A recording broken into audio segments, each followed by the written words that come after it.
সুপ্রিয় দর্শক, আমি আফজাল হোসেন স্বাগত জানাচ্ছি সম্পাদকীয়তে।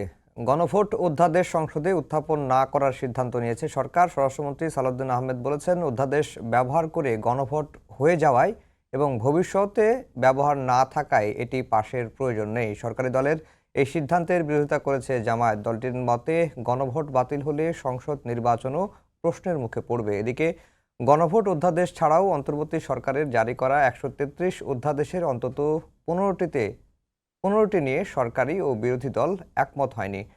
সরকার মানবাধিকার কমিশন বিচারপতি নিয়োগ, দুদক অধ্যাদেশ পরিবর্তন আনতে চাইলেও তাতে আপত্তি জানিয়েছে বিরোধী দল। প্রাসঙ্গিক বিষয় নিয়ে আমাদের আজকের সম্পাদকীয় গণভোট বাতিল হলে কি হবে, আর এসব বিষয়ে কথা বলতে আমাদের স্টুডিওতে উপস্থিত আছেন মোহাম্মদ রাশেদ খান, বিএনপি নেতা, এবং ব্যারিস্টার আল মামুন রাসেল, আইনজীবী, বাংলাদেশ সুপ্রিম কোর্ট। দর্শক, আপনারাও এই আলোচনায় অংশ নিতে পারেন।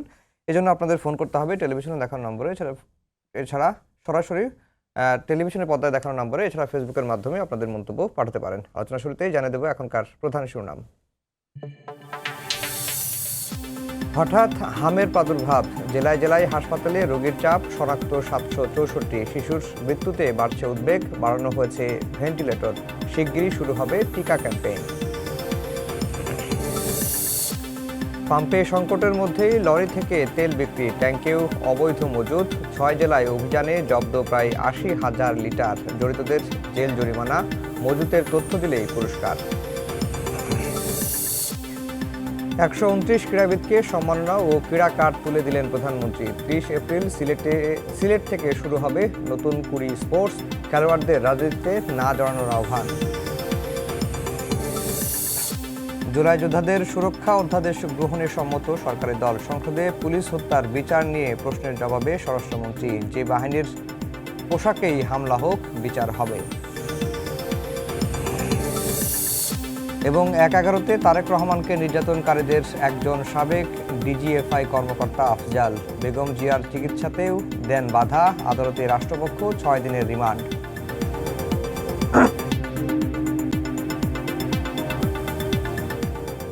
দর্শক, শিরোনাম শুনছিলেন। আমরা আজকের আলোচনার বিষয় দিয়েছি গণভোট বাতিল হলে কি হবে, অথবা গণভোট অধ্যাদেশটি সংসদে উত্থাপিত না হলে, যেহেতু সরকারি দল সিদ্ধান্ত নিয়েছে তারা গণভোট অধ্যাদেশটি সংসদে উত্থাপিত করবেন না বা উত্থাপন করবেন না। রাশেদ খান, আপনাকে দিয়ে আলোচনা শুরু করি। এই যে গণভোট নিয়ে দীর্ঘ সময় ধরেই বিতর্ক, গণভোট হলো, সংসদ নির্বাচনও হলো, একই দিনে সংসদ নির্বাচন হলো, গণভোট হলো। এখন বিএনপির বিরুদ্ধে যে অভিযোগটি, যে সংসদ নির্বাচনের রায়টি তারা মানলেন, গণভোটের রায়টি তারা মানতে চাচ্ছেন না, কেন? ধন্যবাদ, সবাইকে শুভেচ্ছা। ঐক্যমত কমিশনে দীর্ঘ 9 মাস আলোচনা হয়েছে এবং এই আলোচনার প্রেক্ষিতে আমরা জুলাই জাতীয় সনদ তৈরি করেছি। এই জুলাই জাতীয় সনদ একটি রাজনৈতিক সমঝোতার দলিল। যে বিষয়গুলোতে রাজনৈতিক দলগুলো ঐক্যমতে পৌঁছেছে সেই বিষয়গুলো জুলাই জাতীয় সনদে উল্লেখ করা আছে, এবং যে বিষয়গুলোতে আমাদের ভিন্নমত ছিল সেগুলো উল্লেখ করা ছিল। এবং এর ভিত্তিতেই, অর্থাৎ উইথ নোট অফ ডিসেন্ট, আমরা কিন্তু জাতীয় সংসদ ভবনে আমরা স্বাক্ষর করেছিলাম। বিএনপি সবার আগে স্বাক্ষর করেছে এবং এরপরে জামাত ইসলাম, তারপরে কিন্তু পাশাপাশি আমি এবং নুরুল হক নূর ছিলাম। সে সময় গণ অধিকার পরিষদের সাধারণ সম্পাদক হিসেবে সেই সনদে আমিও স্বাক্ষর করেছি। আমাদের হাতে সেই সময় যে পুস্তক দেওয়া হয়েছিল সেখানে ছিল কি, উইথ নোট অফ ডিসেন্ট। পরবর্তীতে স্বাক্ষর নেওয়ার পরে যখন এনসিপি স্বাক্ষর করলো না, এরপরে ওই নোট অফ ডিসেন্ট বাদ দিয়ে সরকার মানুষের কাছে সেটা উত্থাপন করলো। তাহলে কি করলো সরকার? প্রথমবার সরকার ধোঁকাবাজি বা প্রতারণা করলো। দ্বিতীয়বার আপনি দেখেন যে এই জুলাই জাতীয় সনদ বাস্তবায়ন আদেশ, এটার প্রথম নাম ছিল সাংবিধানিক আদেশ, এবং এই সাংবিধানিক আদেশ দেওয়ার জন্য জামাতের পক্ষ থেকে বলা হয়েছিল। তারা সে সময় গণভোটের তারা বিরোধিতা করেছিল, কিন্তু পরবর্তীতে তারা একমতে এসেছে, এবং একমতে আসার আগে তারা বলেছিল যে জাতীয় নির্বাচনের আগে গণভোট হওয়া দরকার। সেই সময় বিএনপির পক্ষ থেকে বলা হয়েছিল যে জাতীয় নির্বাচনের পরে গণভোট হতে হবে। এবং আপনি নিশ্চয়ই জানেন যে আইনজীবী স্বাধীন মালিক, যেহেতু আপনি কোর্টে সাংবাদিকতা করেছেন, আপনি জানেন তিনি নিজেও বলেছিলেন যে পৃথিবীর প্রত্যেকটা দেশেই গণভোট জাতীয় নির্বাচনের পরে হয়, এরকম অসংখ্য আইনজীবী ব্যাখ্যা বিশ্লেষণ দিয়েছে। আশা করি ভাইও মানে আইন সংবিধান মেনে তিনিও ব্যাখ্যা বিশ্লেষণ দিবেন, আমি জানি না তিনি সঠিক বিশ্লেষণ দিবেন কিনা। কিন্তু পরবর্তীতে আমরা কি দেখলাম? আমরা দেখলাম যে একই দিনে জাতীয় নির্বাচন, একই দিনে গণভোট। এখন বিএনপির তো আসলে এর বাইরে কোনো উপায় ছিল না। এর কারণটা কি?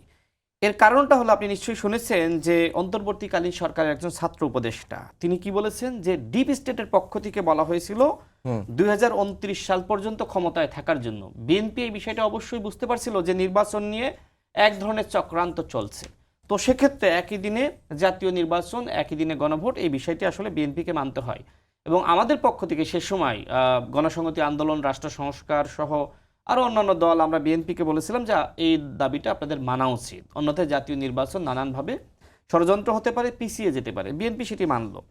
এরপরে দেখেন যে যখন আপনার জুলাই সনদ বাস্তবায়ন আদেশ এটা জারি করা হলো, তখন কি করা হলো? তখন দ্বিতীয়বার আবার প্রতারণা করা হলো। কার সাথে? বিএনপি সহ বিভিন্ন রাজনৈতিক দলের সাথে। আপনাকে 4টা প্রশ্ন দিল, কিন্তু আপনার মুখটা বেঁধে দিল, মানে আপনি কথা বলতে পারবেন না, বা হাতটা আপনার বেঁধে দিল। মানে একটা জায়গাতেই আপনাকে স্বাক্ষর দিতে হবে, বাকি জায়গায় আপনি স্বাক্ষর দিতে পারবেন না বা মতামত দিতে পারবেন না। অর্থাৎ আপনাকে 4টি প্রশ্নের মাত্র একটা আপনি উত্তর দিতে পারবেন। এটা কি সম্ভব? আপনি 4টা প্রশ্ন ওপেন রাখতেন, সেক্ষেত্রে যার যেটি ভালো লাগে সে সেই প্রশ্নের উত্তর দিত, হা বা না দিত। আপনি তো সেই সুযোগ রাখেননি। এরপরে আপনি বলছেন যে আপনার বিএনপি সহ অন্যান্য দল তাদেরকে বিশেষ সাংবিধানিক সংস্কার পরিষদের শপথ নিতে হবে। বিএনপি সেই সময় বিরোধিতা করেছিল, এমনকি বিএনপির মহাসচিব, আপনার নিশ্চয়ই মনে থাকবে, তিনি এই ধরনের বাস্তবায়ন আদেশের পরে বলেছিল যে সংস্কারের বিষয়গুলোতে বা প্রস্তাবনাগুলোতে বিএনপি একমতে এসেছে, বিএনপি ক্ষমতায় গেলে সেগুলো বাস্তবায়ন করবে। এখনো পর্যন্ত বিএনপি সেই কথাগুলোই বলছে। আপনি দেখবেন নির্বাচনের আগে বিএনপিকে বারবার বলা হয়েছে সংস্কার বিরোধী, সংস্কার চায় না, চাঁদাবাজ, নানান কথাবার্তা। এরপরেও বিএনপি তার কমিটমেন্টে ছিল এবং তার উপর আস্থা বিশ্বাস রেখে এদেশের জনগণ ভোট দিয়েছে। এখন জামাত ইসলাম বা এনসিপি যা চায় বিএনপি তো তা চাইবে না। বিএনপি একটি আলাদা রাজনৈতিক দল, মধ্যপন্থী রাজনৈতিক দল, জামাত ইসলাম একটি ইসলামিক রাজনৈতিক দল। সুতরাং তাদের আদর্শ, কর্মসূচি, তাদের চিন্তা চেতনায় অনেক পার্থক্য থাকবে। সেই জায়গায় বিএনপি নোট অফ ডিসেন্ট দিয়েছে, এটা তো গণতন্ত্রের সৌন্দর্য।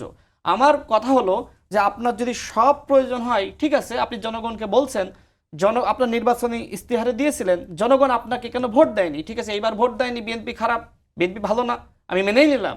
তাহলে বিএনপি যেহেতু জনগণের ভোটে ক্ষমতা এসেছে, আপনি ভালো ভালো কথা বলে আপনি আগামীবার ক্ষমতা এসে সব বাস্তবায়ন করেন। সেটির জন্য আপনি কেন অপেক্ষা করছেন না? বিএনপি তখনও যা বলেছে এখনো তাই বলছে। বিএনপি, আমি একটু শেষ করি, দেখেন বিএনপি একমাত্র রাজনৈতিক দল, বিএনপির সাথে আরো 42টি বা 43টি রাজনৈতিক দল ছিল যারা একসাথে যুগপৎ আন্দোলন করেছে। এমনকি তখন 31 দফা, এই দফা কিসের দফা? সংস্কারের দফা।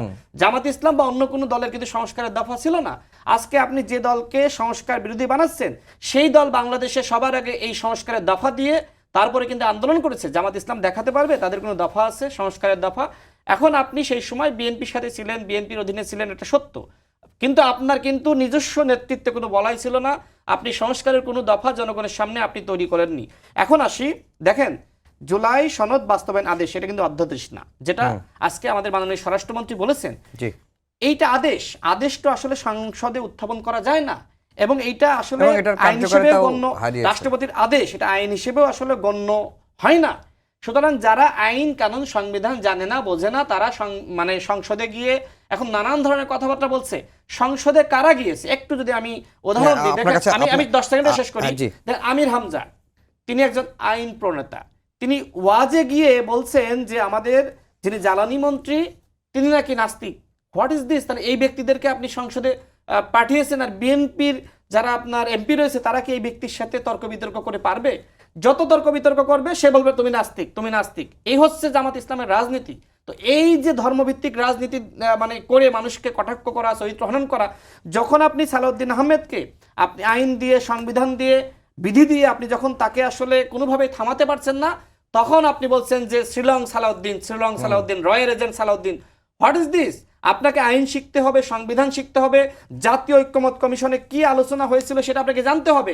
সেই সময় আপনি কি করেছেন? সেই সময় আপনি রাশেদ খান, ঘুমিয়েছিলেন, আপনার আর কাছে এখন এসে আপনি আপনার বিতর্ক কাছে সৃষ্টি আবার করছেন। আসবো। বিএনপি ওই সময় যা ব্যারিস্টার বলেছিল এখনো তাই বলছে। আল মামুন রাসেল, আমরা বিএনপির অবস্থানটা মানে নির্বাচনের আগেও দেখেছি, বিএনপি যেটি বরাবরই বলে আসছে, তারা যেটুকুতে ঐক্যমত্য হয়েছে ঐক্যমত্য কমিশনে, তারা যদি ক্ষমতায় যায় ঠিক সেটুকুই তারা বাস্তবায়ন করবে।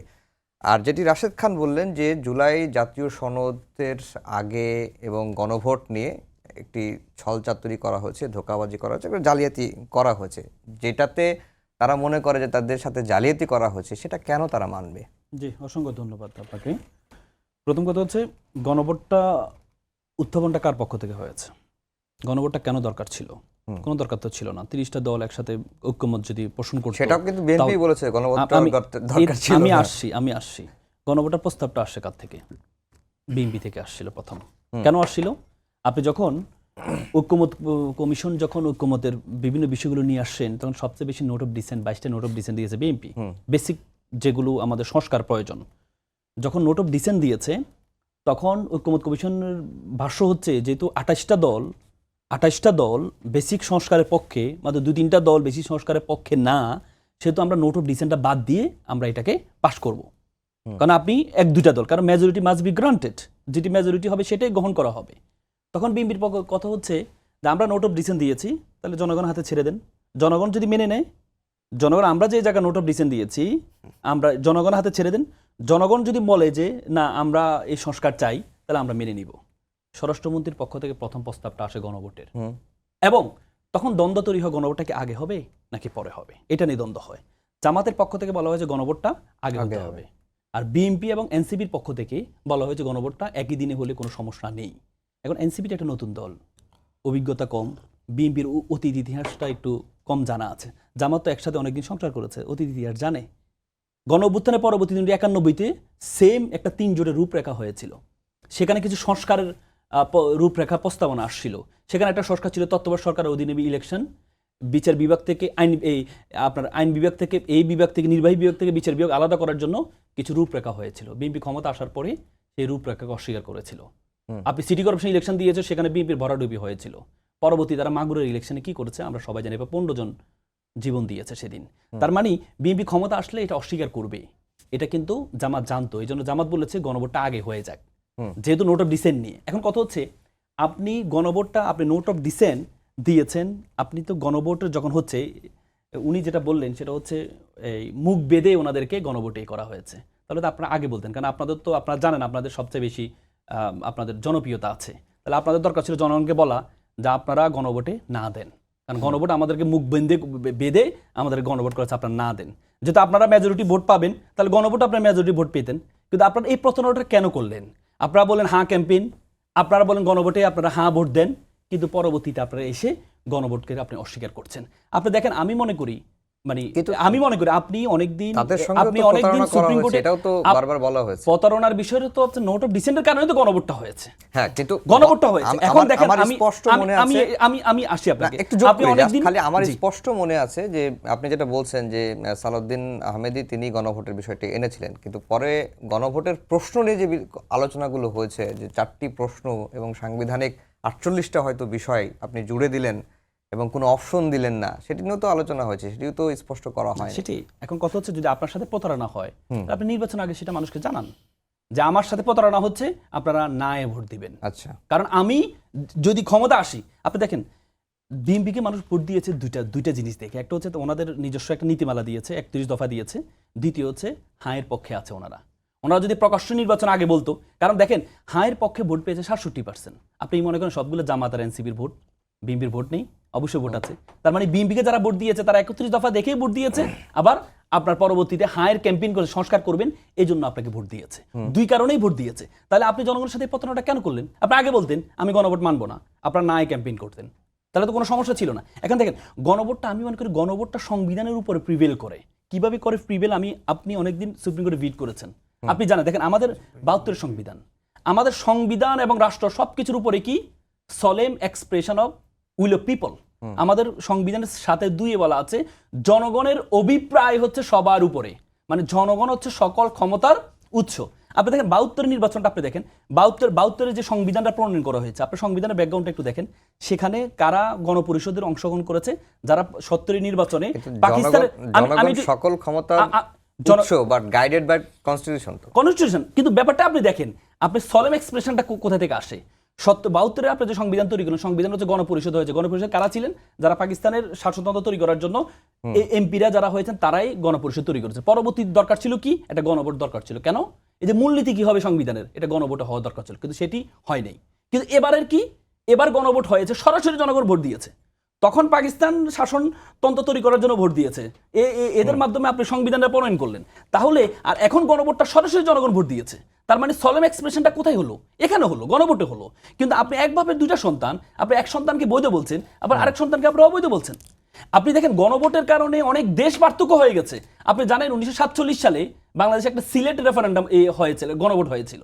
সিলেটে আসামের সাথে কি সিলেট থাকবে কি থাকবে না, এটা নিয়ে একটা গণভোট হয়েছিল। তখন পরবর্তী সিলেটের মানুষ বাংলাদেশের সাথে থাকবে, মানে পূর্ব পাকিস্তানের সাথে থাকবে, পরবর্তীতে গণভোটের মাধ্যমেই হয়েছে। আপনি দেখেন ইন্দোনেশিয়া থেকে পূর্ব তিমুর আলাদা হয়েছে কিসের মাধ্যমে? গণভোটের মাধ্যমে। এটা যেই প্রসঙ্গটা আজকে উঠলো যে গণভোটটা তো একটা আদেশ কিভাবে সংসদে গণভোটটা একটা অধ্যাদেশ। গণভোট যেটা এ করা হয়েছে এটা একটা অধ্যাদেশ। কারণ আমি একটু শেষ করি, সংস্কার যে আদেশটা আছে, জুলাই সংস্কার আদেশের 6 নম্বরে বলা আছে যে গণভোটের জন্য একটা অধ্যাদেশ লাগবে। এর আলোকে গণভোটের একটা অধ্যাদেশ হয়েছে, বুঝছেন? এবং গণভোটটা আপনি শুধু দেখেন 91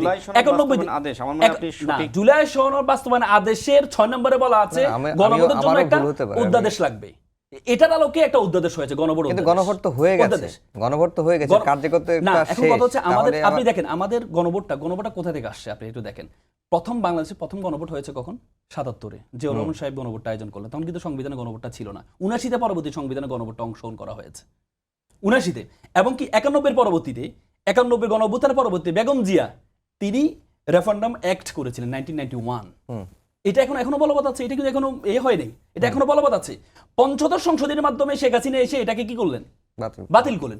এবং কি এবারে অ্যাপ্লাইড ডিভিশন, আপনি জানেন অ্যাপ্লাইড ডিভিশন আদেশের মাধ্যমে এটাকে রিস্টোর করা হয়েছে। তার মানে আপনি যে গণভোটটাকে অস্বীকার করছেন, আপনি তো জনগণের যে মানে অভিপ্রায়, এটার এগেইনস্টে আপনি দাঁড়াচ্ছেন।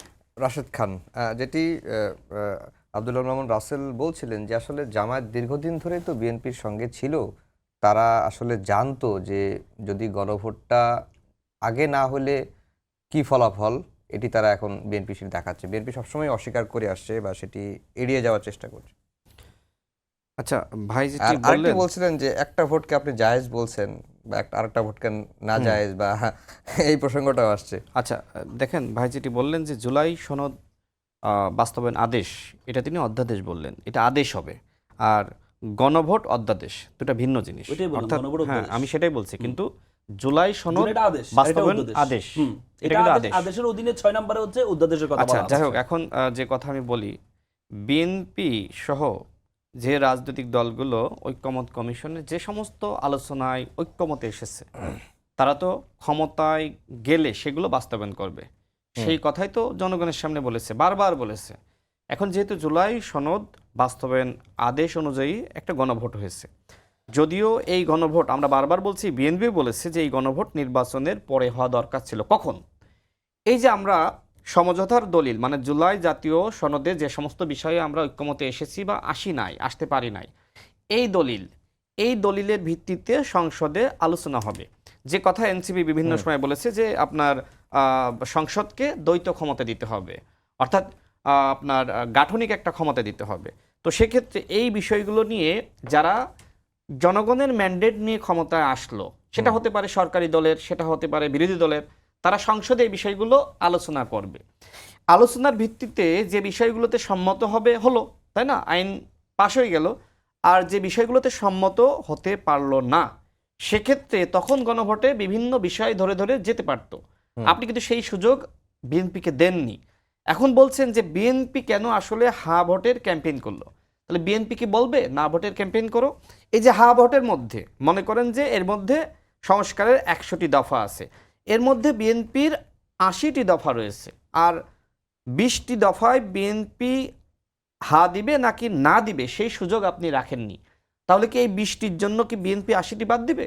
সেক্ষেত্রে বিএনপিকে অবশ্যই গণভোটের পক্ষেই কথা বলতে হয়েছে, কারণ বিএনপি জনগণের কাছে স্পষ্ট করেছে আমি ক্ষমতায় গেলে এই 80টি সংস্কার বাস্তবায়ন করব, এবং ক্ষমতায় গেলে আমার পক্ষে আসলেই এই 20টি বাস্তবায়ন করা সম্ভবপর হবে না।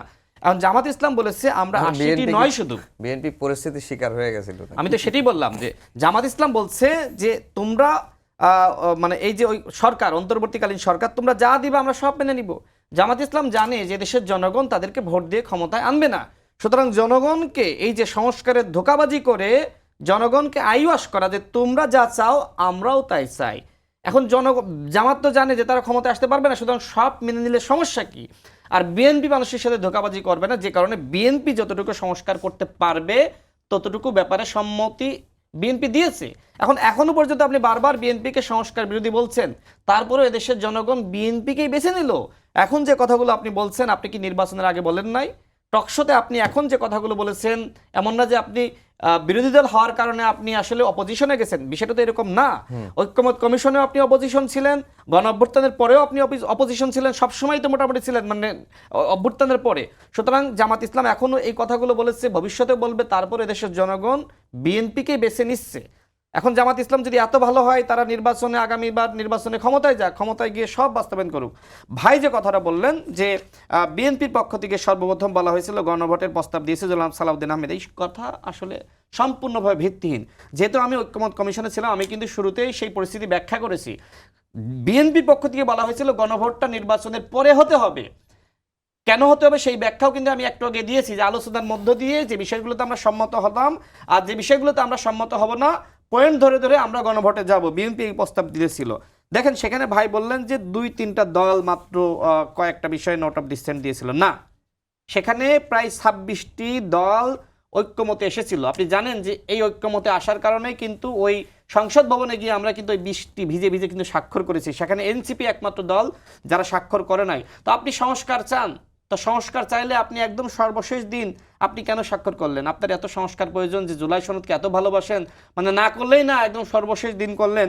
এরপর তিনি বলেন যে এনসিপি নতুন দল, তারা আসলে বিএনপিকে চিনে না। জামাত ইসলাম বিএনপিকে খুব ভালোভাবে চিনে, তো চিনে খুব ভালো কথা। তো আপনি তো আসলে এই গণঅভ্যুত্থানের আগ পর্যন্ত আপনি বিএনপির বিরুদ্ধে কিছু বলেন নাই।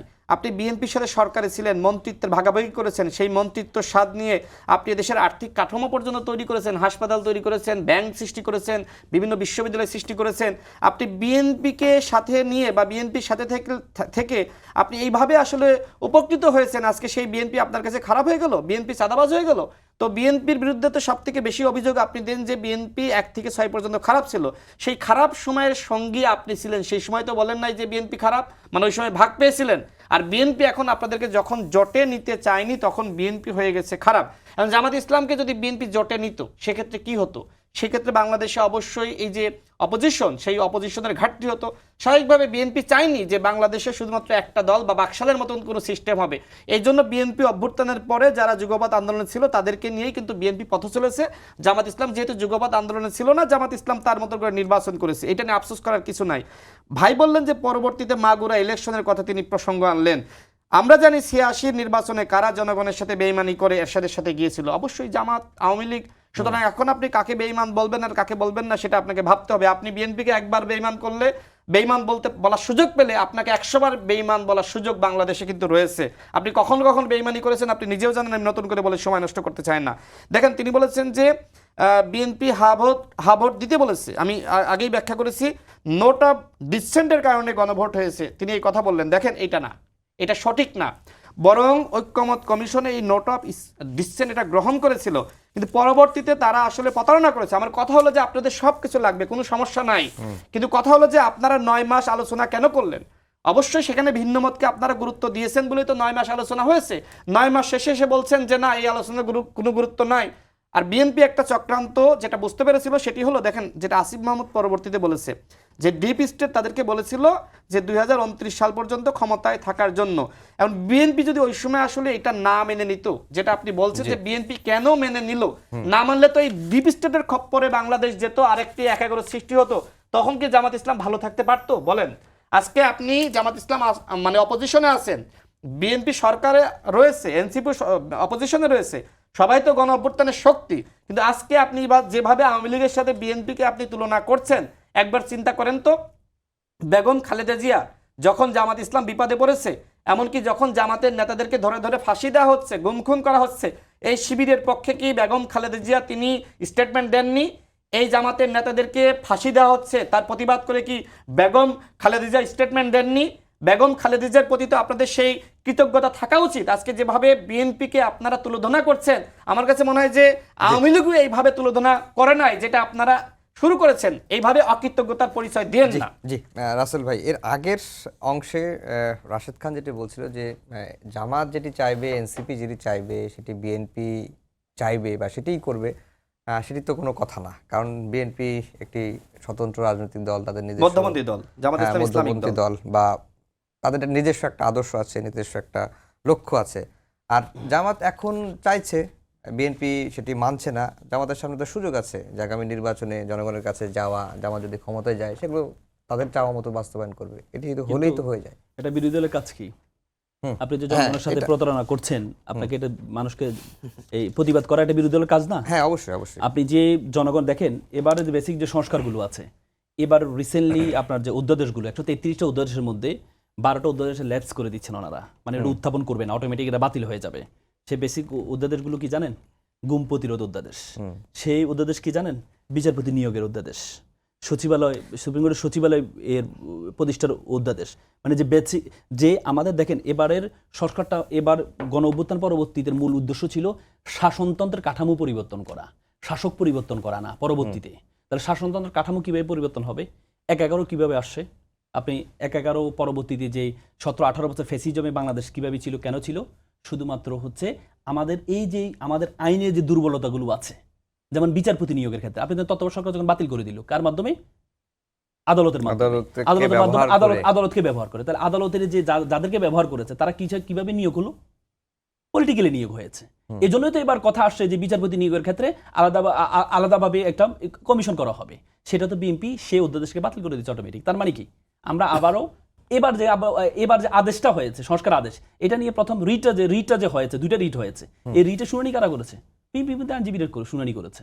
তার মানে কি? শেখ হাসিনা যেভাবে এই আপনার কোটা নিয়ে যেভাবে আদালতের ঘাড়ে বন্দুক চাপিয়ে যেভাবে করেছে, সেভাবে তো হচ্ছে। আপনি তো আদালত, আপনি যে চাচ্ছেন আবার সেম আগের মতো হোক, বিচারপতি আপনি নিয়োগ করবেন, নিয়োগ করার পর আপনার লোকে হবে, আপনার সেবাদার হবে, সে প্রধান বিচারপতি হবে, তিনি আবার বাতিল করবেন নিজের ইচ্ছা মতো। সেটা তো হচ্ছে। তো তার মানে যে শাসনতন্ত্রের পরিবর্তন, বাংলাদেশের ফ্যাসিজম কেন তৈরি হয়? ফ্যাসিজম তৈরি হয় যে আমাদের স্ট্রাকচারের কারণে। আপনি দেখেন দুদকের অধ্যাদেশটা ওনারা বাতিল করতে যাচ্ছেন। দেখেন দুদকটা একদিনে ভেঙে দিতে পারবেন না। আপনি তো এই দীর্ঘদিন তো সংস্কার নিয়ে এটা আলোচনা হয়েছে। আপনি দেখেন দুদক হচ্ছে, দুদক কার তদন্ত করবেন? সকলের তদন্ত করবেন। প্রধানমন্ত্রীর যদি কোনো দুর্নীতি করে সেটাও তদন্ত করবেন, কিন্তু দুদক তো প্রধানমন্ত্রীর অধীনে। প্রধানমন্ত্রীর অধীনে থেকে এসে কিভাবে দুদকের প্রধানমন্ত্রীর দুর্নীতির তদন্ত সে পারবে না। এই যে সংস্কার, এটা তো আপনার করতে হবে। আপনাদের রাষ্ট্রপতি ক্ষমতা কম। আপনি দেখেন বিএনপির 31 দফা বাদ দেন, আপনি এই গণভোটের অবস্থা বাদ দেন, বিএনপির 31 দফার 4 নম্বরে ছিল রাষ্ট্রপতি ক্ষমতা বৃদ্ধিকরণ। কিন্তু রাষ্ট্রপতি ক্ষমতা বৃদ্ধিকরণে যখন জুলাই সংস্কারে যখন প্রস্তাবনা আসছিল, তখন নোট অফ ডিসেন্ট দিয়েছে বিএনপি যে রাষ্ট্রপতি ক্ষমতা বৃদ্ধিকরণের ক্ষেত্রে। তাহলে আপনি দেখেন, আপনি যখন এখন তো সবচেয়ে বড় সমস্যা হচ্ছে, আমরা বারবার আমাদের বলা হচ্ছে আওয়ামী লীগের সাথে টানা হচ্ছে কেন? আওয়ামী লীগ কিন্তু 17-18 বছর ক্ষমতা ছিল হচ্ছে সংবিধানের দোহাই দিয়ে।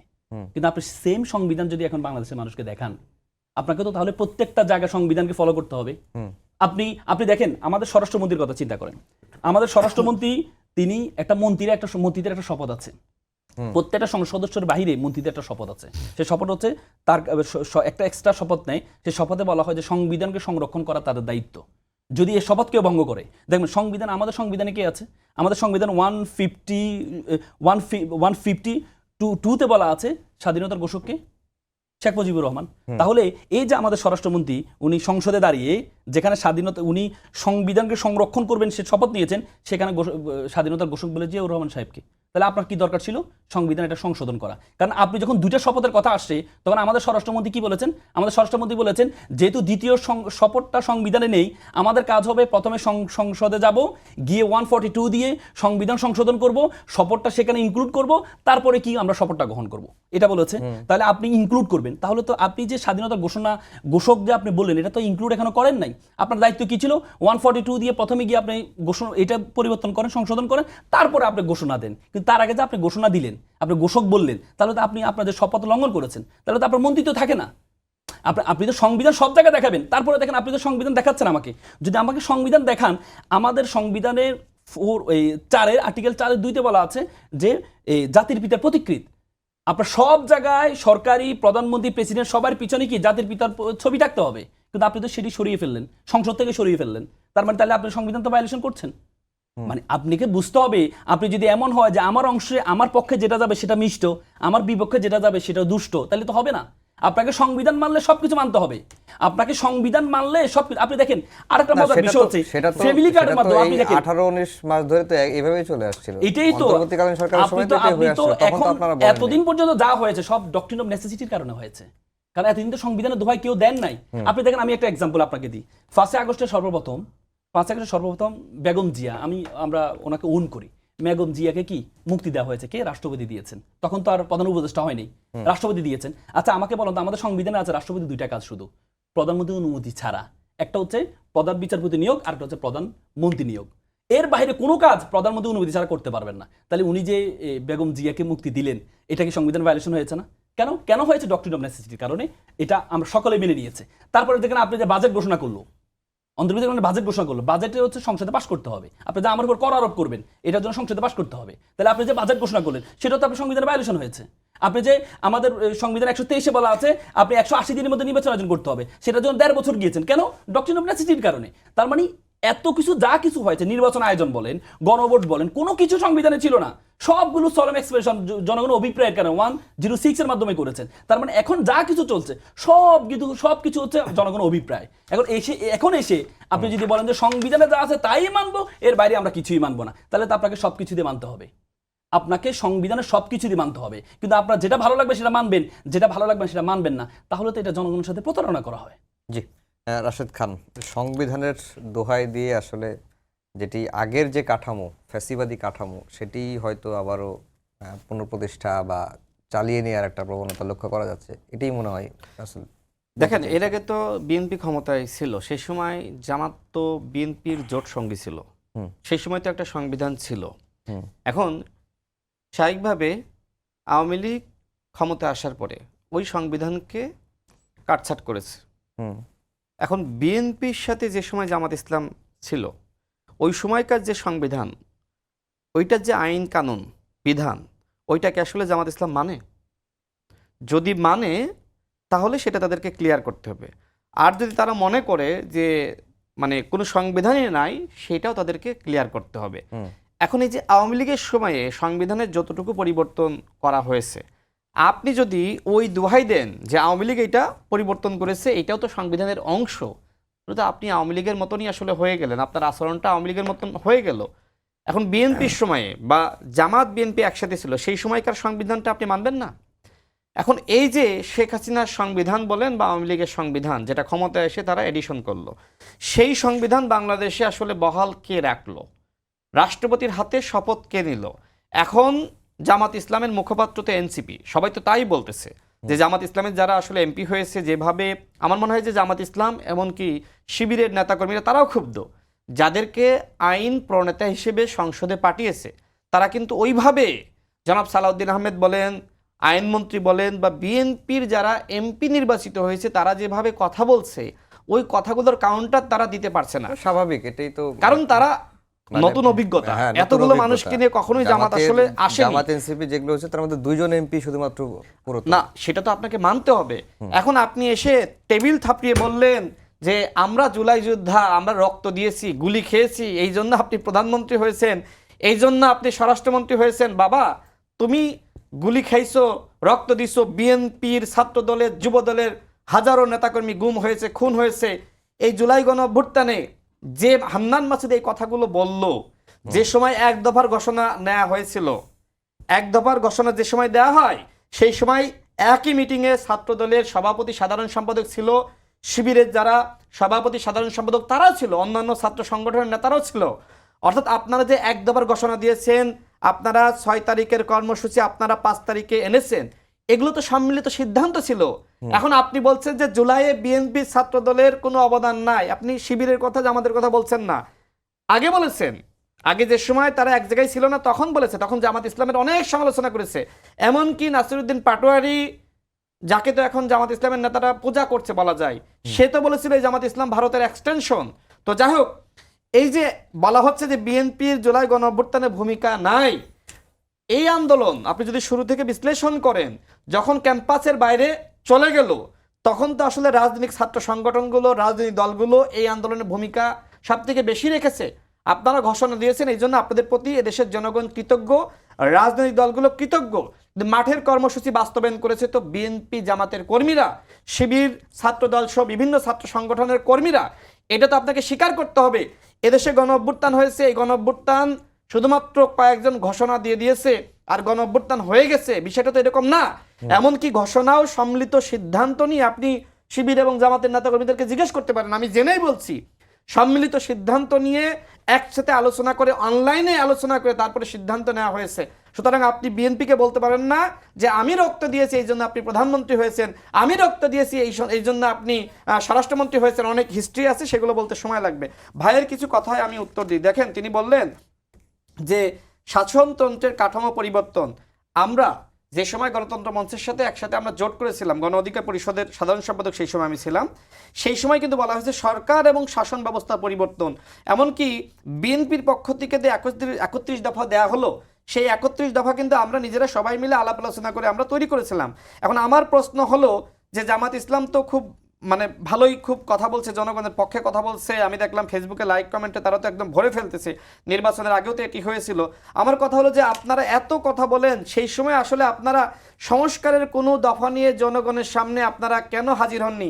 ভাই আরও বললো যে আপনার আরেকটি কথা বললো যে তিনি আসলে দুদকের অধ্যাদেশের কথা বললো, বিচারপতি নিয়োগের কথা বললো, এমনকি আপনার রাষ্ট্রপতির ক্ষমতা বৃদ্ধিকরণের কথা বলেছে, যে এটা নাকি বিএনপির 31 দফায় আছে। বিএনপির 31 দফায় যা আছে বিএনপি প্রত্যেকটা বাস্তবায়ন করবে। আপনি ভুল ব্যাখ্যা দিচ্ছেন, ভুলভাবে উত্থাপন করছেন। এখন দুদকের নিয়োগ, বিচারপতি নিয়োগ বা অন্যান্য প্রতিষ্ঠানের নিয়োগ জামাত ইসলাম যেভাবে চায় বিএনপি কি সেইভাবে চাবে? জামাত এবং এনসিপি চাচ্ছে যে আমরা যেভাবে চাই বিএনপিকে ওইভাবেই চাইতে হবে। এখন বিএনপি তো ক্ষমতায় গিয়েছে, বিএনপিকে তো রাষ্ট্র পরিচালনা করতে হবে। এই অন্তর্বর্তীকালীন সরকারের দুর্বলতার সুযোগ নিয়ে বিশ্ববিদ্যালয়গুলো বলেন, বিভিন্ন দপ্তর বলেন, প্রতিষ্ঠান বলেন, দুদক বলেন, বিভিন্ন জায়গায় প্রশাসনকে জামাতিকরণ করা হয়েছিল। এখন জামাত ইসলাম যদি এসে বলে যে বিএনপি ক্ষমতায় গিয়ে আমাদের সেই প্রশাসনিক কাঠামো নিয়ে দেশ চালাবে, সেটা কি সম্ভব? এমনকি অন্তর্বর্তীকালীন সরকারের যে প্রশাসনিক কাঠামো সেইটা মেনে, সেইটা রেখে, সেটা বহাল রেখে বিএনপি দেশ চালাবে, সেটা কি সম্ভব? বিএনপি এখন নিয়ম মেনেই তারা এই রদবদলগুলো করছে। এমনকি আপনারা যে সংস্কারগুলো চাচ্ছেন, হয়তো আপনাদের সংস্কার আপনারা চাচ্ছেন যে এইরকম, বিএনপি চাচ্ছে না এইরকম না, ঠিক ওই রকম। অর্থাৎ এই সংস্কারগুলো 31 দফাতে উল্লেখ করা ছিল, যেভাবে উল্লেখ করা ছিল বিএনপি ওইভাবেই সংস্কার করছে। আপনারা যেভাবে বিএনপির 31 দফাকে আপনারা সামনে এনে বিএনপিকে বিতর্কিত করার চেষ্টা করছেন, এটা আসলে আপনাদের একটা ভুল স্ট্র্যাটেজি। আপনারা মানুষকে বিভ্রান্ত করার জন্য এই কাজগুলো আপনারা করছেন। জি, আল মামুন রাসেল আমি অনেক আসলে কথাই বলছে। আরেকটা কথা বলি, দেখেন এই যে আপনার শেষ করে একটু, তিনি বললেন যে আপনার যদি সংবিধান মানেন তাহলে তো এখনো পর্যন্ত আসলে শেখ হাসিনা প্রধানমন্ত্রী, শেখ মুজিবের ছবি কেন, অনেকে বলছেন আপনি শেখ মুজিবের ছবির কথা বলেছেন, সেই ছবি আপনি কেন সরিয়ে দিলেন? আমি কিন্তু আপনাকে স্পষ্টভাবে বলেছি যে জামাত বিএনপি যে সময় ক্ষমতায় ছিল সেই সংবিধান তো আপনি মানেন। সুতরাং বিএনপি দেখবেন যে ওই সময়কার যে সংবিধান, ওইটার বিপক্ষে গিয়ে কোনো কিছু করছে না। ওই সময় কি শেখ মুজিব জাতির পিতা ছিল? হাসিনার সময় যে পরিবর্তনটা করা হয়েছে, আপনি যদি বিএনপিকে বলেন যে এই সংবিধান মেনে বিএনপিকে কথা বলতে হবে, কাজ করতে হবে, বিএনপি তো এটা করবে না। যখন জামাত বিএনপি সহ এখনকার যে গণঅভ্যুত্থানের শক্তি একটা ঐক্যমতের জায়গায় ছিল, ওই সময়কার বিধি সংবিধান মেনেই কিন্তু বিএনপি এখন দেশ চালাচ্ছে। হ্যাঁ, হয়তো পুরোটা সংবিধান এখন মানা সম্ভবপর হচ্ছে না, কিছু জায়গায় সংবিধান মানা যাচ্ছে, কিছু জায়গায় আসলে নানান অন্তর্বর্তীকালীন সরকারের নানান বিধির কারণে মানা যাচ্ছে না। তারপরেও বিএনপি বলছে যে আমরা জুলাই জাতীয় সনদে আমরা যে বিষয়গুলো তো ঐক্যমতে এসেছি তার প্রত্যেকটা দাড়ি কমা মেনেই আমরা সংস্কার করব। এই বিষয়গুলো আপনারা কেন বলেন? আমি আসলে বলি না, আমাদের এলাকায় একটা কথা বলে, আমার জামাই ভালো মেয়ের কথা শুনে, ছেলে খারাপ বউয়ের কথা শুনে, আমার পক্ষে আসলে ভালো আর আমার বিপক্ষে গেলে খারাপ। এখন সংবিধানের যে অংশটা আমার পক্ষে যাবে ভালো, আমি বলি সংবিধান হচ্ছে একটা লবণের মতো, যার যতটুকু প্রয়োজন সে ততটুকু গ্রহণ করে নেয়। এই যে উনি বলল যে হচ্ছে আপনার সংবিধানের আওয়ামী লীগ যে সংশোধনগুলো করেছে আমরা এগুলো মানি না, তাহলে তো আপনি সংবিধান ভায়োলেশন করছেন, আপনি তো সংবিধান দোহাই দিচ্ছেন। ব্যাপারটা এখানে, আমরা তো শুরু থেকে বলেছি যে এই সংবিধানটা নিয়ে প্রশ্ন আছে, কিন্তু আপনি তো সংবিধানের দোহাই দিচ্ছেন। আপনি রাষ্ট্রপতি সরালেন না কেন? আপনি সংবিধানের অংশটা মানেন না যেটা আওয়ামী লীগ করেছে, কিন্তু আপনি তো ওইটা মেনে নিচ্ছেন যে রাষ্ট্রপতিকে আওয়ামী লীগ নিয়োগ দিয়েছে। আপনি কেন রাষ্ট্রপতিকে সরান নাই? সংবিধানের শূন্যতা তৈরি হবে। কেন শূন্যতা তৈরি হবে? কারণ রাষ্ট্রপতি পদত্যাগ করতে হবে কার কাছে? প্রধানমন্ত্রীর কাছে। প্রধানমন্ত্রী নেই, রাষ্ট্রপতি স্পিকারের কাছে, স্পিকার নেই, তাহলে আপনি রাষ্ট্রপতি কোথায় পদত্যাগ করবে? এই জন্য আপনি শূন্যতা তৈরি হবে। কিন্তু যখন প্রথম আপনার স্পিকার আপনি নির্বাচন করলেন, নির্বাচন হওয়ার পর তো আপনি রাষ্ট্রপতিকে পদত্যাগ করাইতে পারলেন, কিন্তু আপনি তো তখন এটা করেননি। তার মানে হচ্ছে আমাদের ব্যাপারটা হচ্ছে আমরা চাই, এই দেখে ব্যাপার হচ্ছে সংবিধান নিয়ে আসলে কথা বলা। আমার মনে হয় এই যে একটু আগে উনি বললেন না যে আমির হামজা সাহেব, উনি আইন কি প্রণেতা, আইন প্রণয়ন করবে, কি আইন প্রণয়ন করবে? তাহলে উনি যদি আইন প্রণয়ন করতে না পারে, আপনি আমাকে বলেন এই যে সংসদে বিএনপি যারা এমপি আছে, এমন এমপি তো আছে এসএসসি পাস করেছে, আছে না? তো সেই কি আইন প্রণয়ন করবে? কিন্তু আমির হামজা সাহেব উনি হচ্ছে আমাদের, আপনি জানেন আমাদের আইনের মধ্যে 1/3 আইনে আছে হচ্ছে পার্সোনাল ল, মানে হচ্ছে ধর্মীয় আইন। তো তাহলে কি উনি কি আইন ওই জায়গায় গিয়ে ধর্মীয় আইনে এমফাসাইজ করতে পারবেন না? পারবে। যদি উনি যদি আইন বলেন, উনি যদি আইন সেটা ভিন্ন প্রশ্ন। হ্যাঁ, সেটা সংসদে বলে নাই তো, না না বাইরে বলেছে, সংসদে বলে নাই তো। উনি যদি সংসদে বলতো যে সংসদে কাউকে নাস্তিক ঘোষণা দিচ্ছেন, তাহলে সেটা আইনের ব্যাখ্যা আপনি দিবেন। কিন্তু আমি অনেক কথা আপনার ইন্টারফেয়ার করতে পারতাম, আমি করি না। আপনি দেখেন, প্রথম কথা হচ্ছে আপনি আইন প্রণেতা, এই যে আপনি বললেন যে আইনের বাহিরে কেউ পারবে না, আপনি জামাতের যোগ্যতা নিয়ে প্রশ্ন করছেন যে জামাতের বেশিরভাগ লোক, আপনি যে জমিয়তের সাথে জোট করলেন, জমিয়তের যারা আলেমরা যেত তাদেরকে নিয়ে আপনি সেম প্রশ্ন করতেন, যদিও তারা জয়ী হয়নি, সেম প্রশ্ন করতেন। কারণ আপনি একটা সংসদে আপনার সব ধরনের ক্যাটাগরির লোক রাখবে, সব ক্যাটাগরি আইন প্রণয়ন করতে হবে আপনাকে, সব ক্যাটাগরি নিয়ে কথা বলবো, ধর্মীয় আইন প্রণয়ন করতে হবে আপনাকে, ধর্মীয় ব্যক্তিও আপনার লাগবে, সব ধরনের লোক লাগবে। এমন কথা হচ্ছে 2001-এর কি দেখেছেন আপনি? 2001-এ বিএনপি 2/3 মেজরিটি পেয়েছে, পাওয়ার পরেও 2001-এর পরবর্তীতে তাদের আইন প্রণেতা ভালো ছিল না, তাদের ব্যারিস্টার মওদুদ সাহেব উনি ফেল করেছিলেন, জমিরুদ্দিন সরকার ফেল করেছিলেন। বিএনপি কি করেছেন? ওনাদের পক্ষে, আইনের পক্ষে কথা বলার জন্য বিএনপি কি করেছিলেন? তখন উপনির্বাচন কি করলেন? ওনাদের জয়ী দুজনকে বসিয়ে দিলেন যে তোমরা পদত্যাগ করো, উপনির্বাচন করলেন, করে ব্যারিস্টার জমিরুদ্দিন সরকার এবং ব্যারিস্টার মওদুদ সাহেবকে সংসদে নিয়ে আসলেন। কেন? আইনের পক্ষে কথা বলার জন্য। তো জামাত এই পর্যায়ে সর্বোচ্চ পেয়েছে। আমি জামাতকে পরামর্শ দিব, জামাতের উচিত যেখানে জামাতের নিশ্চয়তা আছে যে আসনগুলো, হ্যাঁ, যেমন সাতক্ষীরার মতো অঞ্চল, সেখানে জামাত করতে পারে। জামাতের যারা আইন ভালো বুঝে তাদেরকে নিয়ে উপনির্বাচন করে সেখানে জয়ী করে সংসদে আনা দরকার। এবার কি মনে হয় দরকার? আপনি দেখেন, আপনি বিএনপির মধ্যেও আমি ঘাটতি দেখতে পাচ্ছি। আপনি দেখেন সব মানে সবাই সবকিছু আমাদের স্বরাষ্ট্রমন্ত্রী করছে আইনের বিষয়। আপনি দেখেন রিসেন্টলি 62 আমাদের সংবিধানের যে প্রসিডিউর আছে, 62 দ্বারা একটা গুরুত্বপূর্ণ একটা বিষয় নিয়ে উত্থাপন করলেন। এটার নিয়ম হচ্ছে চিঠি দিতে হয় কাকে?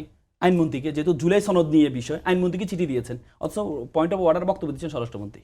মানে বক্তব্য স্বরাষ্ট্রমন্ত্রী সবকিছু না, কোনো আপনি স্পিকারকে ইয়া করে দিতে হয়, দিচ্ছেন, ঠিক আছে, কিন্তু আপনি যদি আইনমন্ত্রী সবকিছু আপনি উত্তর দেন, তাহলে তো আপনি আইনমন্ত্রী এবং আইনমন্ত্রী হয়ে যান। ব্যাপারটা তো এখানে। আপনি তার মানে কি, আমরা দেখতে পাচ্ছি সংসদে কথা বলছেন শুধুমাত্র একজনই, স্বরাষ্ট্রমন্ত্রী। কিন্তু স্বরাষ্ট্র আইন বিষয় নিয়ে স্বরাষ্ট্রমন্ত্রী কথা বলবে, ঠিক আছে, কিন্তু এটাতে আইনমন্ত্রীর সুযোগ আছে। এবং গণভোট নিয়ে যখন কথা হচ্ছে, আইনমন্ত্রী কোনো কথা বলছে না। কেন কথা বলছে না? কারণ গণভোটটা যখন অধ্যাদেশটা যখন হচ্ছিল, তখন রাষ্ট্রের প্রধান আইন কর্মকর্তা ছিলেন আইনমন্ত্রী নিজেই, তার মানে ওনার পরামর্শই তো হয়েছে। তাহলে উনি যদি এখন কথা বলেন, কারণ উনি তো তখন অ্যাটর্নি জেনারেল ছিলেন, তখন কথা বলেছেন, তাহলে এখন এই বিষয়গুলো আপনি দেখেন। আমরা তো সব জায়গায় বললাম না, সব জায়গায় দেখছি স্বরাষ্ট্রমন্ত্রীকে। তার মানে বিএনপিরও তো এখানে গ্যাপ আছে, বিএনপির অনেক ব্যক্তি আছে, বললাম তো পড়াশোনার সব জায়গায় দুর্বল। কারণ এখানে এবার যে সংসদে একমাত্র সংসদ যেটা প্রধানমন্ত্রী এবং বিরোধী নেতা দুজনেই প্রথম এমপি হয়েছেন। জি, আমাদের অভিজ্ঞতা কম, স্বাভাবিক থাকবে। শেষের দিকে চলে আসছি, 1 থেকে 1.5 মিনিট সময় পাবো। এই যে সব প্রশ্নই কেন স্বরাষ্ট্রমন্ত্রীকে উত্তর দিতে হবে? দেখেন, জাতীয় ঐক্যমত কমিশনে সেখানে বিএনপির যিনি প্রধান প্রতিনিধি ছিলেন তিনি বর্তমানে স্বরাষ্ট্রমন্ত্রী, এবং 9 মাসের আলোচনায় তিনি ছিলেন। তিনি একজন আইনের ছাত্র, তিনি একজন মানে আমলাও ছিলেন, এবং তিনি আইন প্রণেতা। এখন তিনি স্বরাষ্ট্রমন্ত্রী হয়েছেন, এই জন্য তিনি আসলে মানে আইনের কথাগুলো বলতে পারবেন না, সংবিধানের কথাগুলো বলতে পারবেন না, বিষয়টা আসলে এরকম না। তার এই বিষয়গুলোতে আসলে পারদর্শিতা রয়েছে। এবং যিনি আইনমন্ত্রী হয়েছেন তিনিও বাংলাদেশের একজন অত্যন্ত বিজ্ঞ আইনজীবী। তিনিও কিন্তু কথা বলেছেন, হয়তো তিনি খেয়াল করেননি, দুজনই কথা বলেছেন। কিন্তু এই যে জুলাই জাতীয় সনদের বিষয়গুলোতে যেহেতু জনাব সালাউদ্দিন আহমেদ দায়িত্বে ছিলেন, যেহেতু তিনি 9 মাসের এই গাঠনিক প্রক্রিয়ার মধ্যে তিনি প্রতিনিধিত্ব করেছেন, সুতরাং এই বিষয়গুলো আসলেই তো জনাব সালাউদ্দিন আহমেদকে উত্তর দিতে হচ্ছে। এখন জনাব সালাউদ্দিন আহমেদ যে কথাগুলো বলছেন আইন বা সংবিধানের ভাষায়, তিনি স্বীকার করে নিলেন যে আসলে জামাতের কেউ আসলে মানে ওইভাবে কাউন্টার দেওয়ার মতন আসলে কেউ নাই। তিনি বলেছেন যে জামাতের যারা ভালো আইন বোঝে তাদেরকে উপনির্বাচনের মাধ্যমে সংসদে আনা দরকার। এখন আপনার ভালো ব্যক্তিত্ব নাই, ভালো আইন বোঝে সেরকম কেউ নাই, এর দায়িত্ব বিএনপি নেবে না? এক সালাউদ্দিন আহমেদের চাপই তো আপনারা সহ্য করতে পারছেন না, আর বললেন যে বিএনপির মধ্যেও নাই। বিএনপির মধ্যে নাই কি আছে সেটা আপনি নিজেও জানেন। যারা বিএনপি থেকে এমপি নির্বাচিত হয়েছে এর মধ্যে অনেক আইনজীবী সেখানে রয়েছে, অনেক বিজ্ঞ ব্যক্তিত্ব রয়েছে, যাদের অতীতের এই আপনার মানে এমপি হওয়ার সেই অভিজ্ঞতাও রয়েছে। সুতরাং আপনি যে কথাগুলো বললেন এটা আসলে ভিত্তিহীন কথা বললেন। মূলত সমস্যা আসে জামাত সমস্যায় থাকার কারণে জামাতের কথা বলার লোক নাই, যে কারণে এখন সংসদে মনে হচ্ছে যে এনসিপি বিরোধী দল। এই জন্য আমি সবসময় বলছি যে জামাতে ইসলামের মতন এত বড় একটি দল, যাদের আসলে সে ধরনের জনশক্তি রয়েছে, তারপরেও তারা আসলে বিরোধী দল হতে পারছে না। এনসিপির এই যে 6 জন মনে হয় 6 জন না 7 জন 6 জন তারা আসলে এমপি নির্বাচিত হয়েছে। এই 6 জনকে যদি জামাতের মুখপাত্র বানাতে হয়, এর থেকে দেউলিয়াত্ব জামাতের আর কিছু হতে পারে না। জি, দুজনকেই অসংখ্য ধন্যবাদ। আজকে অনেকক্ষণ সময় পেলাম আলোচনা করার জন্য। আগামীকাল আবারও দেখা হবে একই সময়ে। শুভরাত্রি।